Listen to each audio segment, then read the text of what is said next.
Bienvenido a este conversatorio aquí en Radio Los Lagos y también ante todos los radio escuchas. Empezamos ahora con una pregunta de cómo será el funcionamiento de aquí en adelante del manejo de los fondos previsionales. Justamente anoche ya se aprobó que los fondos previsionales del 54, específicamente entre ellos el Fondo de Cesantía del Magisterio Ecuatoriano, van a ser manejados por el Banco del BIES, el BIES. Coméntenos, ¿qué va a pasar con el Fondo de Cesantía del Magisterio específicamente? Porque era como el más discutido, el más polémico. ¿Cómo será de aquí en adelante este proceso del manejo específicamente de los fondos? Buenos días, gracias por la oportunidad. Un saludo a toda la provincia de Imbabura, también en particular a la ciudad de Ibarra, que se encuentra celebrando sus fiestas. Estamos justamente en toda la provincia terminando ya las fiestas. Bueno, con respecto a la pregunta, me parece importante aclarar que la aprobación que realizó ayer la Asamblea Nacional de la reforma a la Ley de Seguridad Social y a la Ley de Creación del Banco del Seguro Social, el BIES, está enmarcada en lo que establece la Constitución.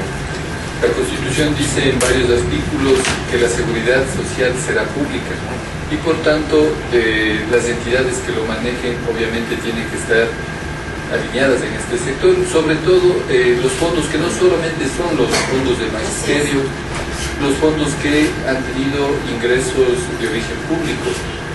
Yo quisiera aclarar a la población que de ninguna manera se va a perder estos recursos en caso de que pasen, porque hay una normativa que permite el traslado hacia el BIES. En caso de que no cumplan con los requisitos, por ejemplo, para que sigan como fondos privados, deberán la mayoría estar de acuerdo con que sigan privados, devolver los recursos públicos.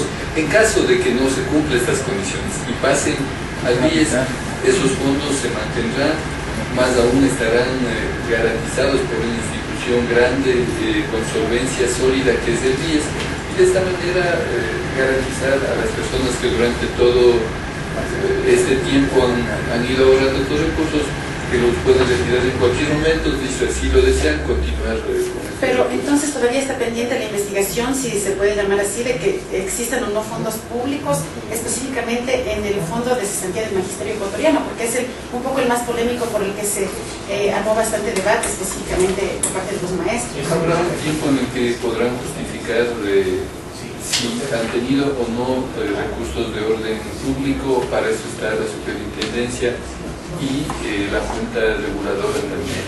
Entonces, la intención es más bien garantizar a los partícipes de estos distintos fondos de que puedan tener la garantía y el respaldo necesario para que, de ser el caso, puedan mantener todavía estos ahorros. ¿Y el Fondo de Cesantía del Magisterio desaparecería en todo caso? Veamos, si cumplen las condiciones necesarias, podrían mantenerse como privados.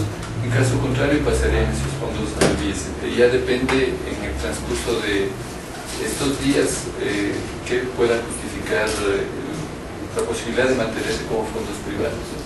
Así es, economista, bienvenido también a la entrevista. Otro de los temas importantes es la Ley de Ordenamiento Territorial. Algunos alcaldes del país, entre ellos el señor Nebot, no está del todo de acuerdo en este proyecto de ley. ¿Qué es lo que busca en su esencia? Bueno, el alcalde Nebot no está de acuerdo en varias cosas que se han hecho. Se ha sumado el alcalde Rodas también a esto, ¿no? También no le convence el proyecto de ley. ¿Qué es lo que busca este proyecto? A ver, yo creo que la Asamblea Nacional ha ido asumiendo con responsabilidad la solución a varios problemas que tiene el país. Y muchas veces la aplicación de una normativa legal que implique un nuevo modelo de desarrollo, como establece la Constitución, que es una constitución de derechos. Por ejemplo, en este caso de ordenamiento territorial, nosotros tenemos derechos a vivir de una manera segura, con una vivienda digna, tener espacios públicos, el derecho a la ciudad. Y en este sentido estamos planteando, todavía no lo hemos hecho formalmente, de ahí es que siempre sorprende que incluso antes de que se promulgue una ley ya se oponga, por lo que me parece que tiene un claro tinte político. Lo que queremos es simplemente que los municipios, en uso de su autonomía y de las atribuciones que le da la Constitución en el marco de las competencias, puedan garantizar a la población que no construyan sus viviendas cerca de los ríos, en las quebradas, sin la posibilidad de acceso a servicios básicos. Ojalá nunca suceda, se pueda dar un sismo, que por cierto se dio hace pocos días. Imagínense, estos son datos de la Cámara de la Construcción de Pichincha, que el 73% de las viviendas a nivel nacional están en la informalidad. Hay que cambiar esto y obviamente para eso se necesita un marco legal claro que también sancione a los alcaldes que no usan adecuadamente la competencia que tienen de ordenamiento territorial. Ellos van a decidir qué zonas son urbanas, qué zonas son rurales, pero también estamos planteando una superintendencia que en caso de que no cumplan las competencias que les da la Constitución, ¿esta superintendencia es un ente paralelo a lo que se está preguntando? La superintendencia es un ente que está claramente respaldado en la Constitución, en el artículo 213, en donde se prevé que se puedan crear estos organismos para controlar a entidades públicas y privadas, en este caso entidades públicas como son los gobiernos municipales. Controlar, más no decidir o proponer cómo se debe delimitar un territorio dentro de Se respeta el artículo 264, pero también no nos olvidemos que el artículo 415 establece que el Estado central y los gobiernos locales deben compartir la responsabilidad del uso de suelo. Entonces esta superintendencia estará atenta a que en efecto cumplan las competencias que tienen en la Constitución. Perfecto, señora asambleísta, ¿cuándo se hace ya público, si se vale el término, ya este proyecto? Seguimos revisando, ¿será este año? Un análisis, será este año. Estimamos que ojalá en el transcurso del próximo mes presentemos a la Asamblea Nacional. Va a ser una iniciativa de los legisladores y queremos de esta manera tratar de garantizar a la población el acceso a una vivienda digna y con servicios básicos. Si es asambleísta, una vez que hemos tocado el tema de las competencias, también está en debate mucho esto de la competencia de tránsito que deben asumir los municipios. Bueno, acá en Ibarra hay un poco más de apertura por parte de la municipalidad. El alcalde ha dicho pues que el subsidio deberá subir pues el pasaje de transporte urbano en caso de que ya deje de subsidiarse. Sin embargo, existe también una polémica en este caso con el alcalde de Boda en Guayaquil. Inclusive rechazó los 30 millones de dólares que el gobierno le dirigió, ¿no? Pues para esta competencia. ¿Cómo va a quedar esto, por ejemplo, de la competencia de tránsito que deben asumir los municipios? A mí me sorprende siempre esa posición ambigua sobre la autonomía. Cuando nos conviene hay que defender la autonomía y cuando no nos conviene hay que pedir que el gobierno central nos ayude a ejercer nuestras responsabilidades.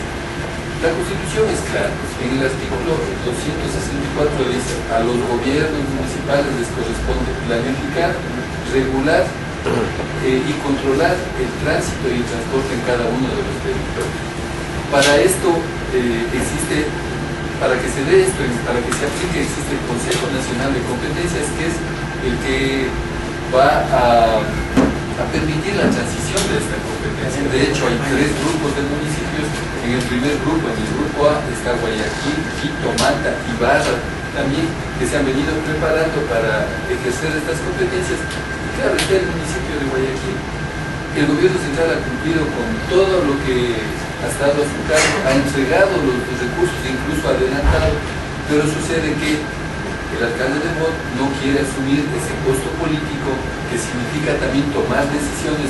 Cuando uno asume una competencia, no tiene que asumir solo las partes buenas, de hacer obras, de que le aplaudan toda la población, sino también tomar decisiones, obviamente en el marco de la ley, pensando siempre en el desarrollo de este servicio, en este caso del transporte.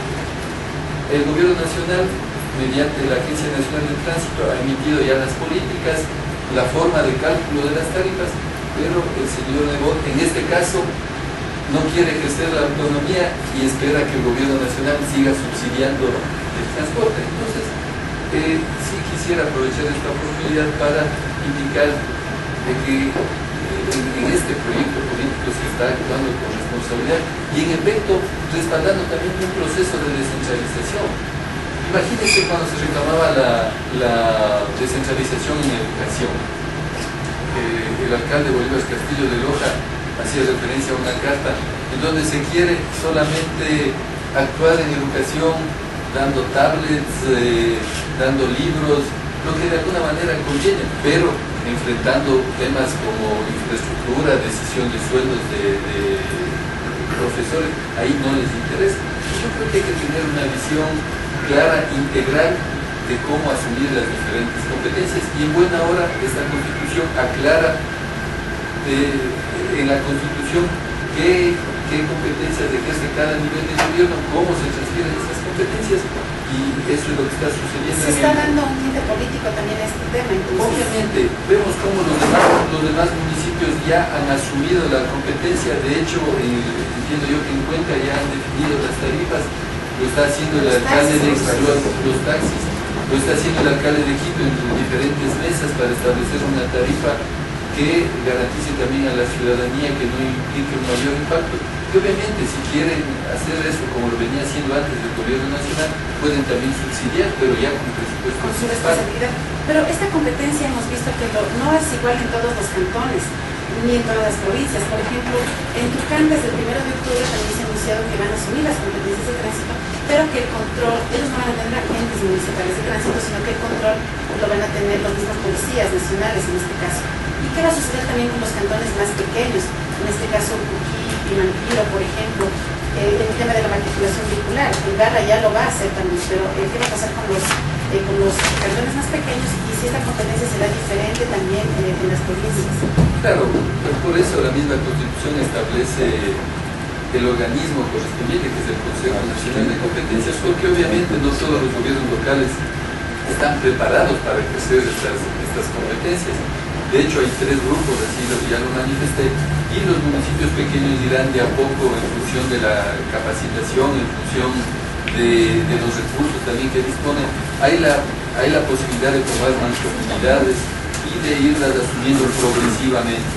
De hecho, aquí en la ciudad de Ibarra he visto que ya prácticamente incluso ahí existen agentes civiles de tránsito, y así lo harán los municipios de acuerdo a su tamaño, a su capacidad económica, administrativa. Claro, y en ese tema también los transportistas de Guayaquil específicamente ya han amenazado inclusive con solicitar la convocatoria del mandato en caso de que el alcalde no asuma esta responsabilidad. Es decir, los ciudadanos también como que ya van reaccionando en este tema de las competencias también. Claro, como digo, los ciudadanos tienen que exigir que cada uno de los alcaldes, en este caso, asuman las responsabilidades, ¿no? De una manera clara, objetiva, y no, insisto, solamente la paz que describieron. Esperemos que el país continúe en este proceso de descentralización, y claro, las tarifas tienen que estar en función de su territorio, porque dependiendo de las rutas, de las distancias, deberán existir tarifas diferenciadas. De hecho, sucede en el agua potable. Cada municipio tiene una tarifa de agua potable, porque de pronto a un municipio le cuesta más tal vez perforar el agua, traer de distancias más grandes. Claro, Esa es la autonomía. En el tema del transporte también hay que pensar en el usuario. Ha habido también reacciones de estudiantes, y como que el tema también se complica un poco por ahí. Sí, con lo que estoy diciendo no quiero decir que necesariamente estamos de acuerdo que se suban las tarifas, pero ya es una política municipal. Si no se quiere que se suban las tarifas, hoy, como se han transferido los recursos del gobierno central, desde los presupuestos municipales, si así lo desean, pueden subsidiar las tarifas, como lo venía haciendo el gobierno nacional, y lo va a seguir haciendo en combustibles, con el plan Renova, con generaciones arancelarias, pero claro, o sea, ya depende de la política de cada municipio. Ojalá no se suban, pero ya tendrán que hacerlo a costa del presupuesto municipal. Perfecto, señora asambleísta. Carla mencionaba lo importante de que ha habido manifestaciones de estudiantes, pero eso sí, es poco sucedió lo del 17 de septiembre, precisamente donde varias delegaciones de trabajadores, inclusive acá en la provincia también una delegación, llegaron aquí, ellos quieren, más bien dicho, que se escuche su propuesta a la reforma del Código Laboral que se estaría analizando. Dicen que no son escuchados, que más bien se querían poner desde el Ejecutivo, desde el ministro Más. ¿Cómo está el tema? ¿Ha habido esa socialización? ¿Y en qué se está perjudicando? Porque ellos inclusive dicen que ya no se estaría permitiendo el sindicato y todo esto. ¿Qué hay de cierto? O igual tiene que ver con tintes políticos. A ver, yo he respaldado este proyecto político porque en efecto ha sido la construcción de un modelo de desarrollo que busque la equidad, que privilegie el ser humano antes que el capital. Y eso se lo puede notar muy claramente en decisiones que se han tomado en este gobierno. Antes existía la tercerización, por ejemplo. Este gobierno fue ingeniero para garantizar la estabilidad y el acceso a derechos de los trabajadores. Yo fui alcalde durante 2 periodos.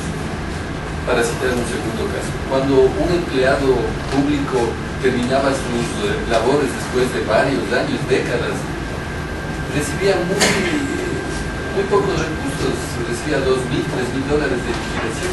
Fue en este gobierno en donde se estableció los 5 salarios básicos por año. Hoy reciben valores superiores a los $40.000. Y esto ha sido un reconocimiento a la labor que el empleado público ha hecho. De igual manera los maestros, que también después de un largo tiempo de sacrificio, de entregar sus conocimientos, han recibido su indemnización. Cierto es que, dada la gran cantidad de solicitudes de indemnización, se lo está haciendo a través de bonificaciones, pero antes de este gobierno prácticamente no recibían absolutamente nada. Ha sido en este gobierno en donde se ha incrementado sustancialmente la afiliación a la seguridad social como un derecho, en donde se ha reconocido el trabajo doméstico. Y hoy se está planteando un código laboral que, igual a nivel de borrador de anteproyecto, establece la progresividad de esos derechos. Te voy a poner un caso del código laboral. La jubilación patronal. Apenas el 5% de los empleados privados, en este caso, tienen acceso a la jubilación patronal, porque es normal que los empleadores previos a llegar al tiempo establecido despiden la renuncia. Hoy se está buscando de que todos los trabajadores tengan acceso a un valor, a una indemnización en el sector privado, igual que sucede en el sector público. En cuanto a la sindicalización, sí, hoy existe la opción también de que haya una sindicalización por sectores, como sucede en varios países de Europa. No por instituciones, sino por ramas. También por ramas. Entonces, yo no comprendo, después de haber avanzado tanto en respetar los derechos de los trabajadores, el salario digno. Este es algo que realmente ha permitido que los trabajadores puedan compartir incluso las utilidades con los trabajadores privados. Es decir, que el empleador, el dueño de los medios de producción, solo podrá tener sus utilidades cuando haya garantizado que sus trabajadores accedan a ese salario digno. Entonces yo creo más bien de que... Hay una propuesta de los trabajadores, como también hay del Ministerio de Relaciones Laborales. ¿Por qué no unificar las dos? ¿Por qué no también escuchar, bueno, por qué ir por los caminos diferentes? ¿En qué sentido? En el proyecto del código. Se ha abierto. Ellos han presentado su proyecto y dicen que no les toman en cuenta. Es que ni siquiera se ha comenzado a tratar oficialmente en la Asamblea Nacional. Existen varios documentos, del Gobierno Nacional también tiene un documento. Ya se ve en el trámite de la ley donde se vayan considerando varios insumos y tengamos un código laboral moderno, de acuerdo a las exigencias que tiene la actualidad, no la sociedad, en un contexto internacional también. En otro tema también, de pronto no hay marcha atrás en lo que es la reforma a la ley de telecomunicaciones, la que indica que se pagará el 3% de utilidad a los trabajadores y el 12% al Estado. Es un tema que también ha generado bastante debate, bastante preocupación, específicamente de los trabajadores de las telecomunicaciones, en lo que van a ver mermados lo que es las utilidades, ¿no? El presidente ha dicho que se debe pagar un mejor sueldo, pero ¿cómo está este tema? ¿Cuándo ya entrará en debate también esta reforma? Permítame aclarar un tema también. Yo creo que con mala fe algunos dirigentes sindicales han cuestionado la enmienda constitucional, la que indica que los trabajadores del sector público dejarían de tener los derechos que les asisten en el Código de Trabajo y pasarían a la ley del sector público, indicando, dando a entender de que todos los que hoy están en el Código, bajo el régimen del Código del Trabajo, pasarán inmediatamente si se aprueba la enmienda constitucional y perderán todos sus derechos. Eso es totalmente falso. Hay que leer totalmente la enmienda constitucional propuesta a la Corte Constitucional. Lo que dice es que a partir de la aprobación, si así se da, los nuevos trabajadores que ingresen al sector público tendrán como marco legal la ley del sector público. Los que actualmente están en el Código de Trabajo continuarán en el Código de Trabajo, pero leen la enmienda constitucional solamente la mitad, no leen completamente, garantizando de esa manera que todos los trabajadores que se encuentran en el sector público, en el sector público continúen bajo el régimen del Código del Trabajo.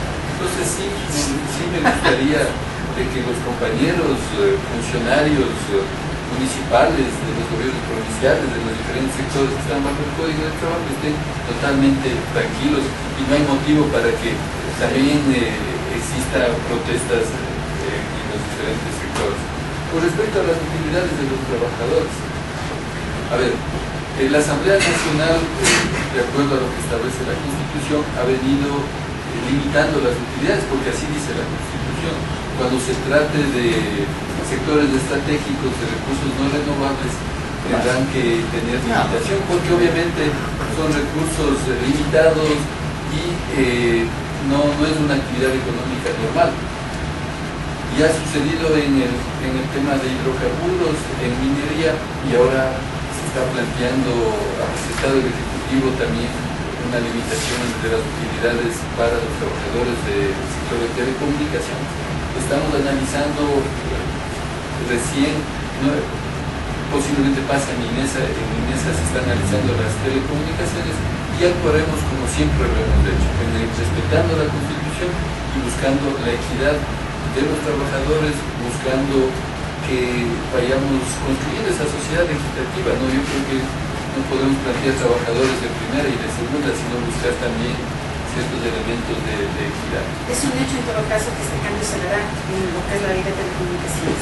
Bueno, estamos reformando la ley de telecomunicaciones y está en mi mesa, no precisamente el tema de las utilidades, pero posiblemente pase también para tener una integralidad en cuanto al tratamiento de la ley de telecomunicaciones. La ley responde a 1992, está desactualizada totalmente con la Constitución. ¿Y qué es lo que busca en general la ley de telecomunicaciones? Busca crear los fondos necesarios al Estado como corresponde, porque el Estado es dueño del espectro radioeléctrico y le corresponde tener el mayor aprovechamiento posible de la utilización del espectro. ¿Pero para qué? Para que todo el país tenga, ojalá, conexión a fibra óptica, tenga tendido de fibra óptica y pueda acceder a Internet. Ojalá todas las viviendas del territorio ecuatoriano puedan acceder a todo lo que significa las tecnologías de la información. Nuestros jóvenes estudiantes puedan tener, nuestra niñez en las instituciones educativas, una formación con la tecnología que merece, y para eso se necesitan importantes inversiones. A todo padre de familia nos interesa que nuestros hijos tengan laboratorios debidamente equipados, y para eso precisamente es la reforma de la ley de telecomunicaciones, para evitar, por ejemplo, el redondeo en la telefonía celular, para garantizar la portabilidad de los números, que si usted decide tiene usted, es abonado de una empresa telefónica celular, pueda conservar su mismo número. Claro, un poco más sensible de esto era el tema justamente de las utilidades. ¿Y durante cuándo estará entonces en el pleno de la Asamblea? Yo digo que tiene que ver porque de alguna manera se busca que el Estado tenga mayores ingresos para financiar el acceso a tecnologías como un derecho también de la ciudadanía. La ley en primer debate la tendremos visto en aproximadamente unas 3 semanas, tenemos 45 días para tratarla y será en este plazo que tendremos el informe para el primer debate. En este año, pero estará aprobada. El primer debate, ojalá, y si alcanzamos, lo haríamos también ya aprobada definitivamente. Pero siempre respetaremos los derechos que les asisten a los trabajadores también. Perfecto, señora asambleísta, que te la pregunta anterior que planteábamos con usted de la mala fe de dirigentes sindicales. ¿Hablamos de locales o nacionales?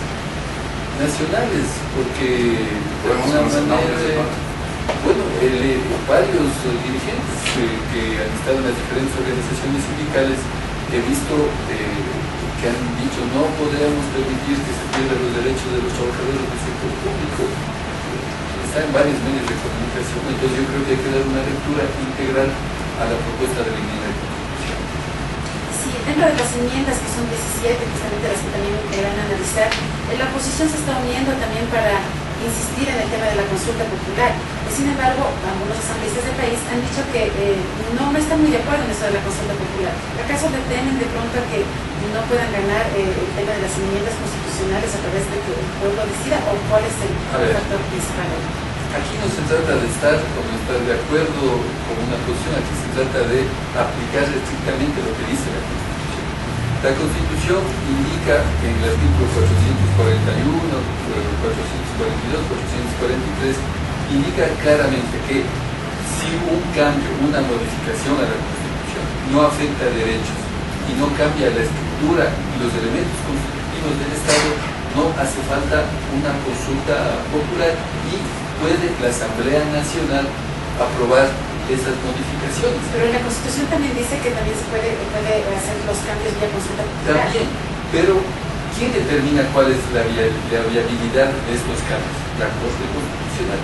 Lo que hemos hecho el bloque de asambleístas de país es presentar a la Corte Constitucional estas 17 solicitudes de enmiendas y que sea la Corte Constitucional la que establezca si es vía consulta o vía Asamblea Nacional. No le tienen pero a la consulta popular. A ver, este proyecto político ha tenido ya varias consultas, si vale el término, a través de procesos electorales y ha sido ratificado, ¿no? Entonces, además, lo que queremos es ir fortaleciendo, ir dando mayores elementos legales para que siga avanzando el país. La reelección es uno de los temas del mundo. Se va a eliminar se trata de que se elimine la palabra por una sola vez, como dice la Constitución, y bueno, eso hace pensar en una reelección indefinida posiblemente. Pero ¿por qué pensar en la reelección ahora con el presidente Correa? Se ha reconocido también de que no existiría un reemplazo que sea un poco de la calidad del presidente. No hay ningún reemplazo en el país para que pueda asumir esa responsabilidad. Primero, quienes han seguido de cerca la política en el país pueden dar fe de que ha sido una revolución ciudadana en donde se ha dado la apertura a jóvenes. Estamos hablando del personaje, sí, pero para eso se ha dado la apertura a jóvenes, a mujeres. De hecho, la Asamblea Nacional tiene uno de los más altos, del 45% de mujeres a nivel mundial, de los porcentajes más altos de participación de mujeres y de jóvenes. ¿Qué implica eso? Que se ha dado la oportunidad para que se formen varios liderazgos al interno del movimiento país. Nadie puede desconocer ese liderazgo, no solo nacional, sino internacional que tiene el presidente Rafael Correa. Y si decide participar, será la población en el acto electoral, en el evento electoral, la que decida si continúa o no. Pero cuando volvemos a la oposición, fíjese que se están oponiendo a estas enmiendas constitucionales quienes han estado varios periodos en la alcaldía, como el mismo alcalde Nebot. Entonces dejemos que la población decida. Ahora, sí también hay mala fe en algunos sectores el indicar de que con esta enmienda constitucional el presidente se quedaría indefinidamente. No, la reelección implica que le da la posibilidad a que el presidente, si así lo decide, pueda volver a participar en elecciones y sea la población en las urnas la que decida si continúa o no el presidente. Incidieron mucho en esta decisión de pronto los últimos resultados electorales, porque fue inmediatamente casi, bueno, de que el traspié que hubo en algunas partes donde, por ejemplo, Quito, Guayaquil, donde no ganó el país, fue tal vez la preocupación la que hizo también tomar esta decisión de pronto que algo está fallando como movimiento, también ya no hay la misma aceptación como antes. Si estamos hablando de elecciones presidenciales, podemos remitirnos también a que el presidente Correa ganó en primera vuelta, ¿no? Y si la oposición tiene algún recelo de que tal vez por estos resultados no debería oponerse a la elección, porque debería tener la seguridad que le pueden ganar en estas elecciones. Entonces, más bien creo que es la preocupación de la oposición de no tener una propuesta clara y poder vencer a este proyecto que ha recibido el respaldo popular. Así es que veamos qué dice la población. Nosotros estamos actuando de manera responsable, en mi caso en el ámbito legislativo, y será en el 2017 si decido que continuemos los asambleístas, que continúe el presidente, pero finalmente a través del voto popular. Perfecto, señor asambleísta, continuando con las respuestas, es una impresión de que se están tomando líderes, nuevos líderes, me imagino a nivel nacional, pero a nivel provincial no hemos visto figuras en nuestro país. Inclusive vemos que en la gobernación, por ejemplo, está el ex prefecto, que inclusive perdió las elecciones, los mismos ejemplares, está el ex alcalde que perdió las elecciones. ¿Dónde están los nuevos personajes de los países? Bueno, hay varios personajes. No tenemos una presidenta en la Asamblea Nacional, tenemos 3 asambleístas también, tenemos la alcaldía de Uruquí, tenemos el partido que más juntas parroquiales tiene es Alianza País. Y no nos olvidemos, bajo ese criterio, también algunas autoridades que están actualmente ejerciendo en los gobiernos locales perdieron también las elecciones pasadas. Entonces esta es una dinámica política, hay nombres suficientes. De hecho, la decisión de Diego García, que planteó también, que trabajó en el gobierno provincial, fue una decisión del presidente, y esa obviamente hay que respetar y respaldar también a nuestras autoridades a nivel local como representantes electos. Perfecto, son las 11 de la mañana, 33 minutos, hacemos un corte y regresamos con más entrevistas en el diálogo con el asambleísta Richard Calderón.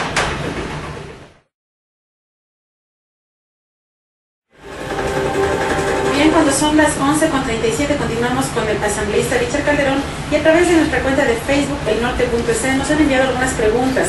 Entre ellas dice: ¿usted es uno de los asambleístas alzamanos entregados al presidente Correa? De ninguna manera. Al interno del bloque de país debatimos, cambiamos algunas leyes, modificamos, pero claro, debe haber también una disciplina, una organización de bloque, no parece estar en las bancadas. Pero hemos cambiado muchas leyes, debatimos, y hay diferencias también desde el punto de vista de democracia interna, pero claro, también tenemos posiciones de consenso. Sí, otra pregunta dice: ¿qué pasó el 23 de febrero en Imbabura? Lo que hablábamos anteriormente, si país perdió el peso en Imbabura, como definitivamente así sucedió el 23 de febrero en las elecciones. Sí, yo he dicho aquí que tenemos juntas parroquiales, de alcaldía, asambleístas. Se cometieron algunos errores, eso tenemos que ser muy claros, pero creo que la posibilidad en política también de tener nuevos procesos electorales permite que con algunas propuestas podamos también recuperar los gobiernos locales. ¿Y qué pasa si Correa perdería, dice, en 2017? ¿Qué pasaría en el país? Yo cuando gané la alcaldía en el 2004 lo hicimos incluso sin candidato presidencial, y sabemos de cerca lo que la gente necesita, tenemos propuestas claras, hemos trabajado en el marco de planificación. De hecho, en la alcaldía de Antonio Ante fui reelecto también, y si el presidente Correa pierde, que no lo creo, perderse de ese caso, este es un proceso ciudadano, y creo que se ha empoderado la sociedad también y va a defender los derechos alcanzados, y nosotros seguiremos desde nuestros espacios fortaleciendo este cambio que ha tenido el país y la provincia de Imbabura también. Para citar un ejemplo, creo que en ningún otro gobierno se han hecho tantas obras en Imbabura como en este. Tal vez la memoria colectiva es frágil y nos acostumbramos a lo bueno, pero dígame, ¿en qué gobierno Imbabura ha tenido la atención que ha tenido con vías, con la Universidad Yacha y con la rehabilitación de la línea férrea, con unidades educativas del milenio, con hospitales? Y esto queremos que continúe, que haya una equidad de inversión del gobierno central en todo el país, y no como sucedía antes, que las grandes obras se hacían solamente en Quito y Guayaquil. Esto queremos que continúe, que se siga invirtiendo en cada una de las provincias. Claro, ahora toca usted el tema también de su alcaldía, cuando empezó en 2004, socialista, ¿no? Y luego pues se unió también o le llevaron más bien a la hay un acuerdo programático del Partido Socialista con Alianza País. Ya, y en este tema, por ejemplo, de la alcaldía, ¿cómo usted mira ahora el nuevo alcalde también, bueno, que gobernó por Avanza? Usted tenía algunas críticas en cuanto a lo que es esta nueva administración. A ver, yo creo que hay que partir aceptando los resultados electorales. La población de Antonio Ante tomó esa decisión y obviamente hay que respetar. En segundo lugar, cierto es que todavía no ha transcurrido un tiempo suficiente como para emitir una crítica objetiva de resultados. No obstante de eso, hay señales muy preocupantes en el punto de Antonio. Y quisiera iniciar, por ejemplo, plantear un proyecto que no ha sido consensuado, que no ha sido socializado, que no está en el plan de desarrollo, como un teleférico que salga de Andrade Marín, que llegue a la parte central de Atuntá, que incluso vaya a la ciudad de Imbaya. En un dato de prensa está ya el valor de $13 millones. El presupuesto municipal de Antonio Ante no tiene esa capacidad, salvo que exista un aporte internacional, que lo dudo mucho, porque la cooperación internacional atiende proyectos sociales y básicos. De hecho, en mi gestión tuvimos un altísimo apoyo de proyectos internacionales. plantear este proyecto, el teleférico. Antes era monorriel, ahora veo que han cambiado el teleférico como un proyecto central de la gestión municipal, realmente es preocupante.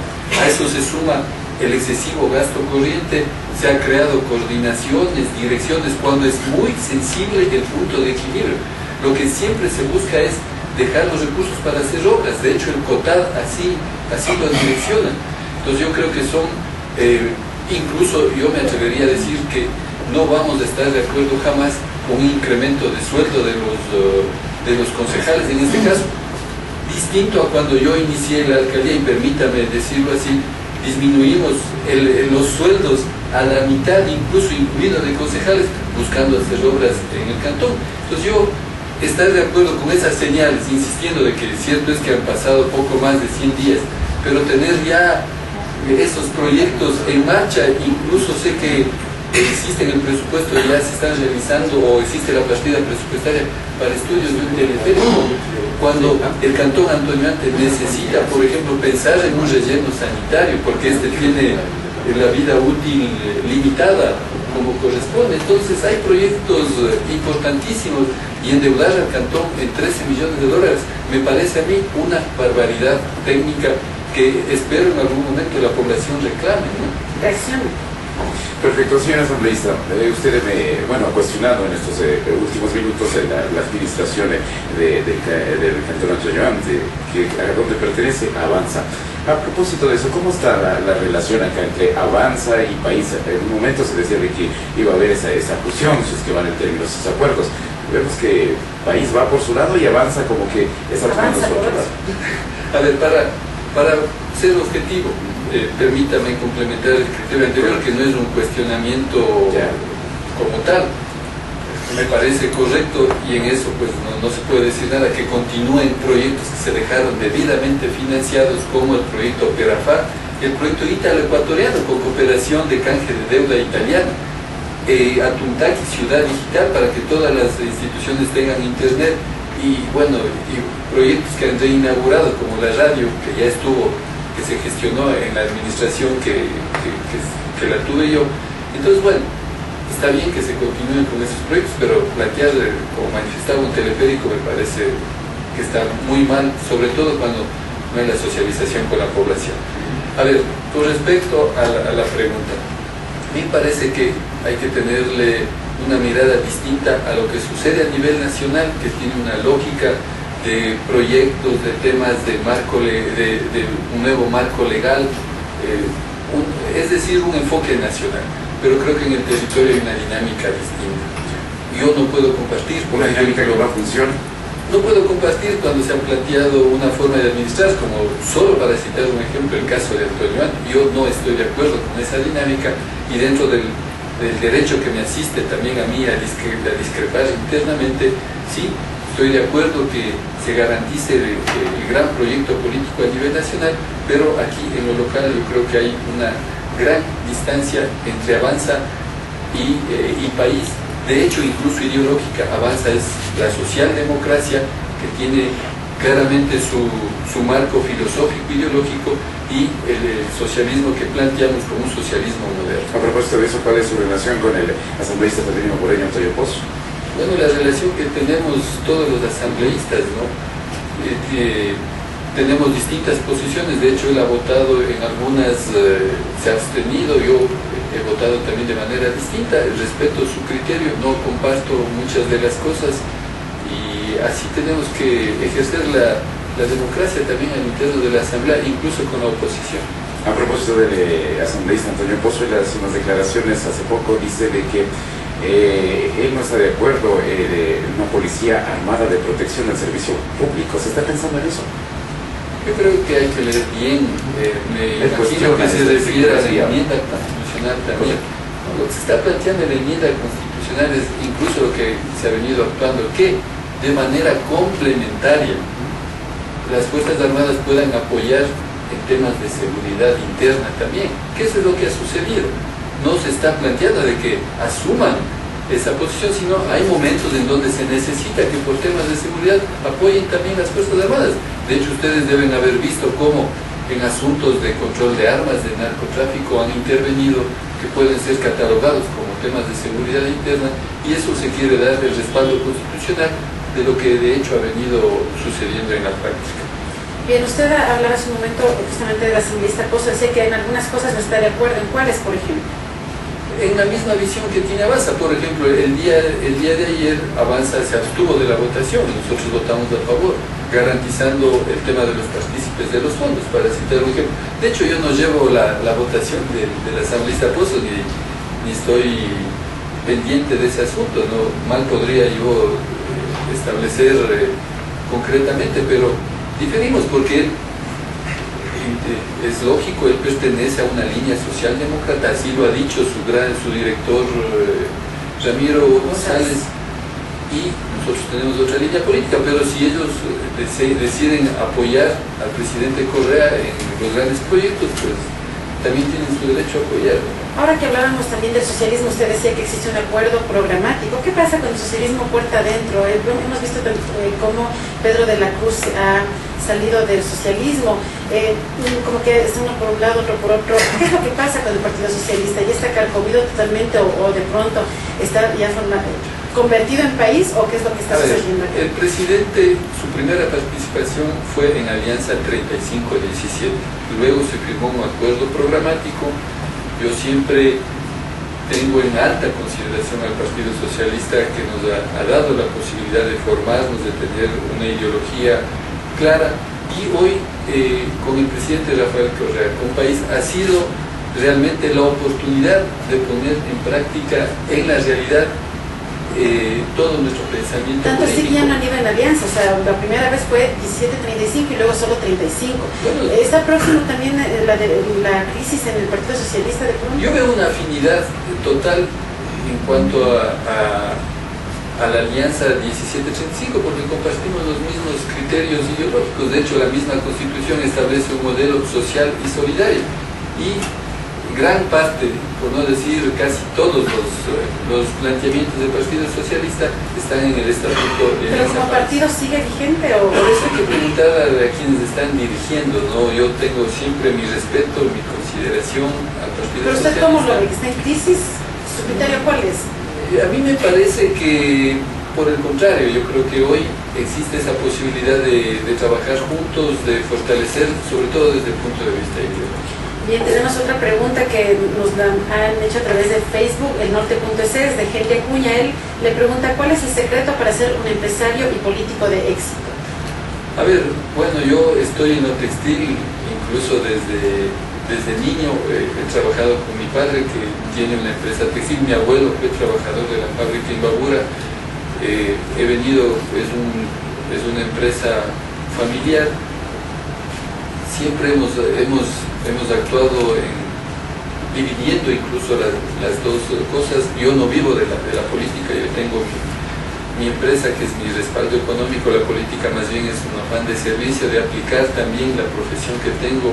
Yo realicé un posgrado en población y desarrollo, y me siento cómodo siempre también aplicando esa parte del ejercicio cívico que estamos obligados también a hacer como ciudadanos, y de servir a la población. ¿Cuál es el secreto, decía el evento?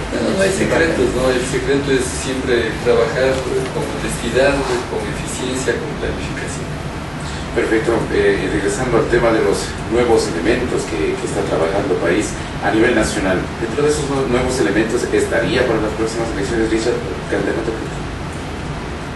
Bueno, en política yo creo que no hay que afirmar nada. Pero tampoco hay que las descartar, elecciones, ¿no? Tampoco he descartado. Bueno, estamos siempre dispuestos a apoyar este proyecto político que, le dijo, lo hemos soñado, al menos quienes hemos estado en esta línea política desde épocas universitarias, ¿no?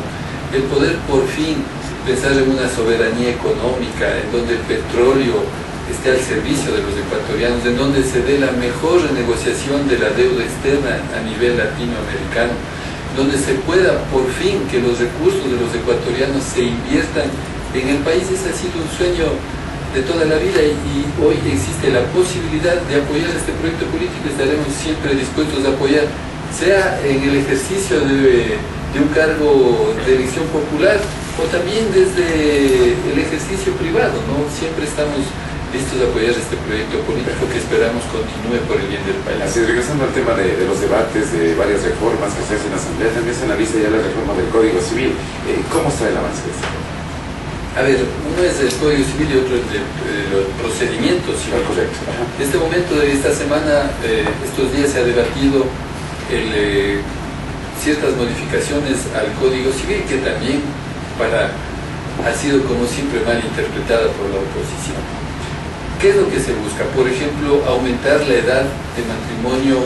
Aumentar, porque la oposición la semana anterior dijo que sería los 16 años que ya estaría. No, en este momento lo que dice el Código Civil es que una niña puede casarse a los 12 años y una niña prácticamente, y un hombre a los 14 años.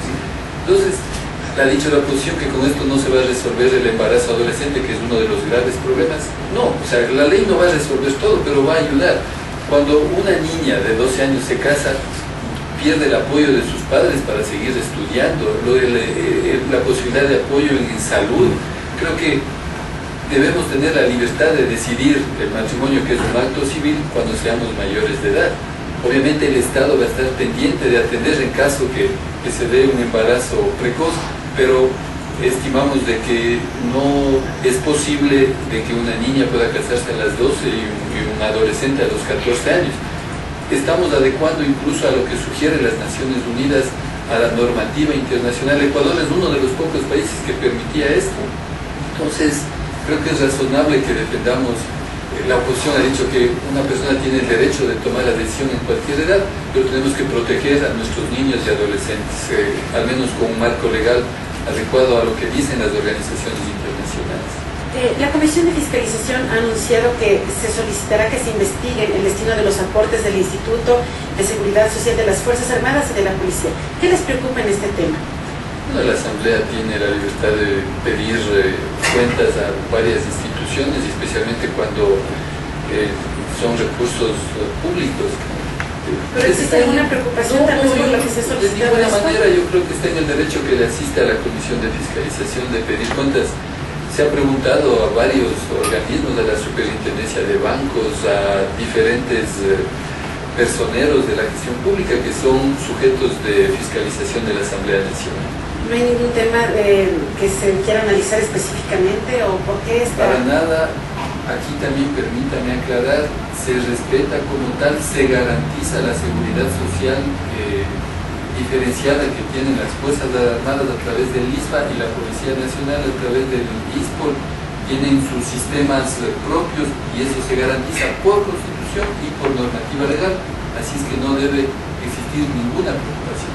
Ayer en las intervenciones se dieron ciertas formas que preocupaban, pero más bien veo, insisto, con el afán de pronto de desestabilizar. De ninguna manera se garantiza la seguridad social tanto para la Policía Nacional como para las Fuerzas Armadas, con el carácter especial que corresponde y que está en la Constitución.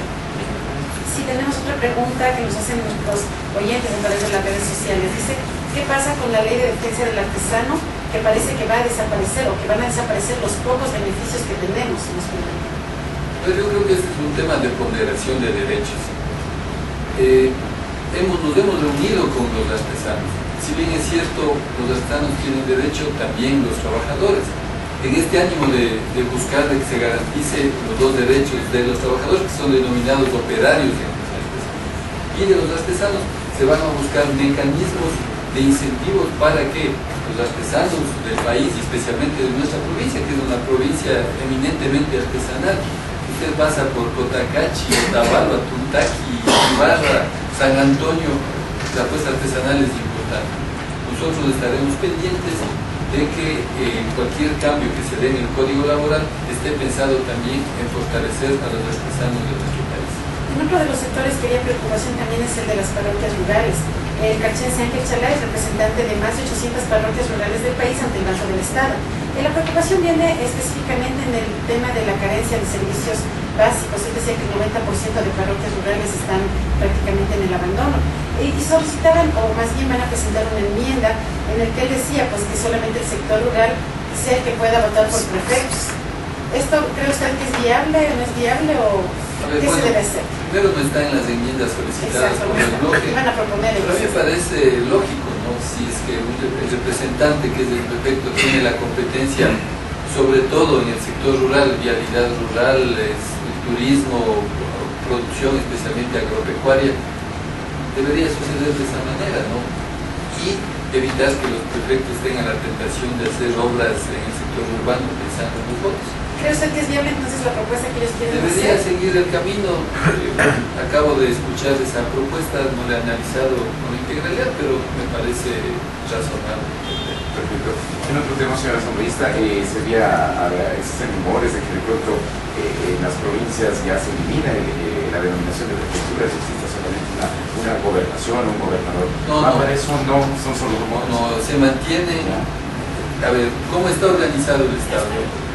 Lo está el gobierno central, que es el ejecutivo, los gobiernos regionales, que hoy no hay el plazo para que se formen, eso se está planteando en el hay un plazo en este momento para que se constituyan las regiones, pero con enmienda constitucional se ampliaría el plazo, todavía no está constituida. Regionales. Habrá, en caso de que ya exista las condiciones para que se creen las regiones, pero siguen las provincias con sus prefecturas, los cantones con sus municipios y las parroquias, obviamente, urbanas. ¿Qué funcionará en caso de que ya existan los gobiernos regionales? Gobernador regional, así se llama el término. Claro, en el CONTAD ¿A quién está? En el CONTAD y en la Constitución están claramente establecidas las competencias del nivel regional que todavía no se han constituido. ¿Estará sobre el gobernador, sobre el prefecto? Son autónomos, ninguno está sobre otro, cada uno tiene sus funciones y su autonomía. Sí, hace poco tiempo, o hace pocos meses, ya se aprobó la ley de consejos de igualdad. ¿Cómo es este proceso y en lo que es la conformación de estos consejos? A ver, lo que queremos es definitivamente institucionalizar la protección de derechos.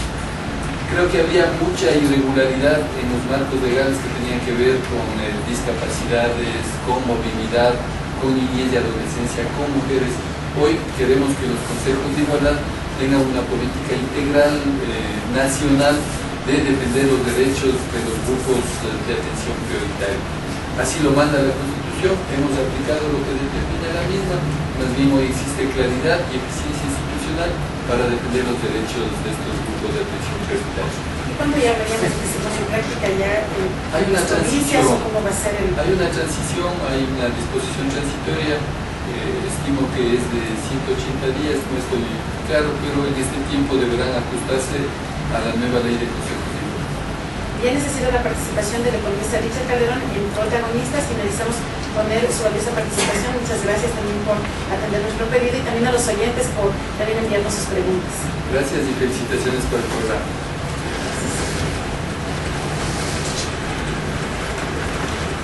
Amigas y amigos, hemos llegado al final de la segunda programación, Protagonistas. Hemos compartido con ustedes importantes temas que son de interés general, con la participación del economista Richard Calderón, asambleísta de Imbabura a la Asamblea Nacional, a quien agradecemos por su presencia y le deseamos el mejor de los éxitos en el desempeño de sus funciones. Igualmente agradecemos a nuestros compañeros Carla Aguas y Danilo Moreno, editores del diario El Norte, que estuvieron como entrevistadores en el programa. Les invitamos para que estén en nuestra próxima programación el viernes 3 de octubre, cuando contaremos con la presencia del doctor Antonio Pozo Salgado, asambleísta de Imbabura por el partido Avanza, con quien obviamente se abordarán también temas interesantes y de interés general. No se olvide sintonizar Radio Los Lagos en 102.7 en Imbabura y 99.3 en Carchi. Protagonistas es el primer programa radial de información y opinión. Hasta siempre, amigos y amigas.